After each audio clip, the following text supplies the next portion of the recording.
And I tried hard to be proud of my service, but all I could feel was shame.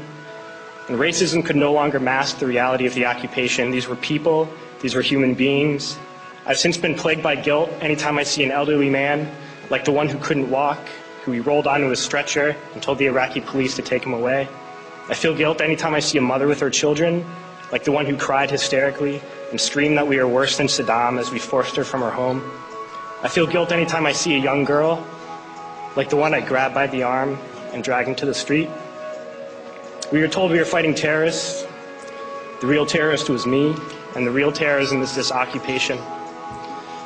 Racism within the military has long been an important tool to justify the destruction and occupation of another country. It has long been used to justify the killing, subjugation, and torture of another people. Racism is a vital weapon employed by this government. It is a more important weapon than a rifle, a tank, a bomber, or a battleship. It is more destructive than an artillery shell, or a bunker buster, or a Tomahawk missile. While all those weapons are created and owned by this government, they are harmless without people willing to use them. Those who send us to war do not have to pull a trigger or lob a mortar round. They do not have to fight the war, they merely have to sell the war.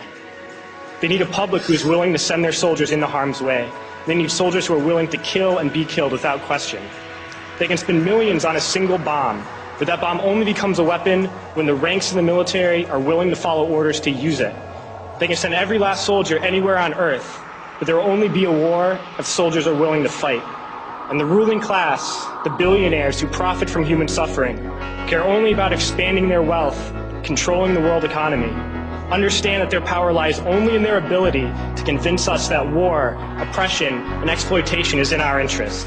They understand that their wealth is dependent on their ability to convince the working class to die to control the market of another country. And convincing us to kill and die is based on their ability to make us think that we are somehow superior.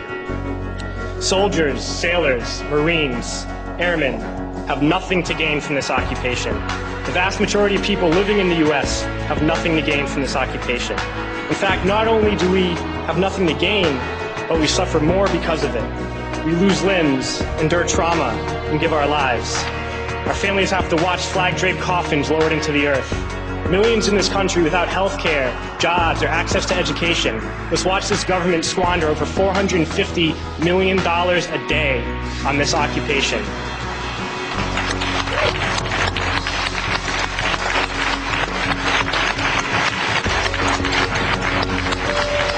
Poor and working people in this country are sent to kill poor and working people in another country to make the rich richer. And without racism, soldiers would realize that they have more in common with the Iraqi people than they do with the billionaires who send us to war.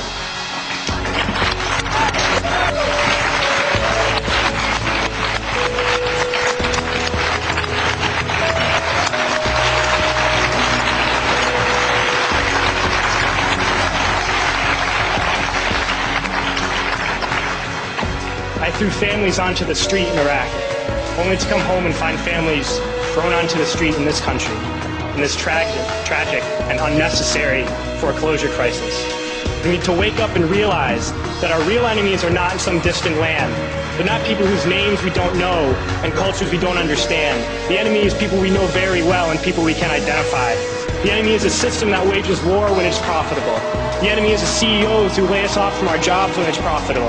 It's the insurance companies who deny us health care when it's profitable. It's the banks who take away our homes when it's profitable.